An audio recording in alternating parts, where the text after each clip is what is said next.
Aaron, if you take a look, there's going to be some time before these proposals really come into play, but a lot of questions and frankly a lot of infighting among market makers, the buy side, on whether this is best for the markets. Why is crypto a good roadmap? Well, the problem with these proposals is they're adding more regulations on top of a very complicated system without a clear problem. I mean, of course, the SEC says they want fairness for individual investors and they want more efficient capital raising, but people disagree enormously about what kind of service individual investors are getting today and how these changes might increase or decrease costs for individual trading, and even whether or not individuals should be trading in the first place.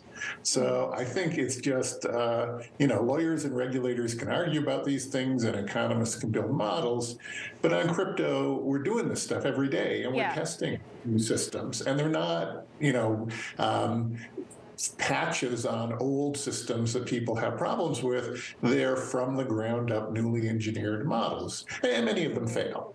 But what comes out of that is likely to be a much better system than more regulations on top of existing regulations. Well, Aaron, I'm sure there are plenty of people out here watching, considering the events of the last month and a half, saying, why would you want to follow crypto's roadmap for anything? So what specifically about crypto are you talking about here?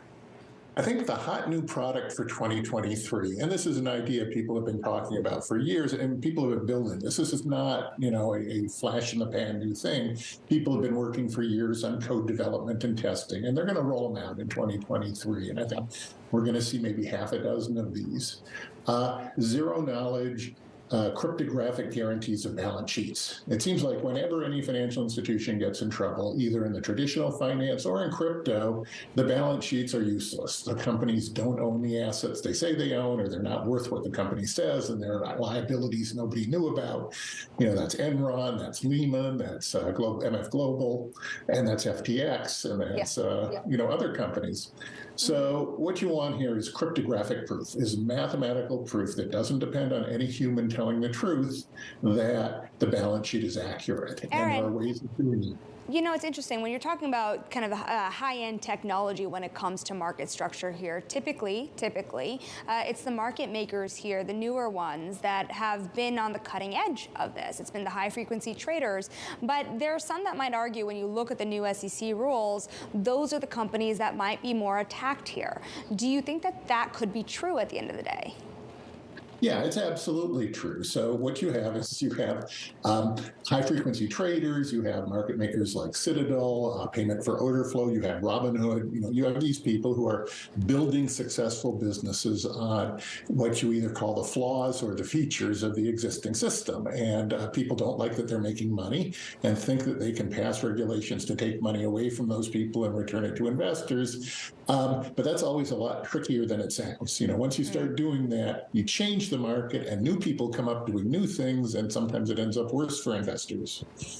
Well, we know one thing that ended up pretty bad for investors is FTX, which you mentioned. We're still contending with the fallout. Sam Bankman-Fried expected to be extradited to the U.S. after he dropped his opposition to that. At the same time, entities that he was supposed to bail out, like Voyager, now obviously don't have FTX as the option. Binance coming in for those Voyager assets to the price tag of about $1 billion. How are you viewing the idea of lending of last resort in crypto and the risks around that kind of concentration if Binance now comes in and starts buying everything up?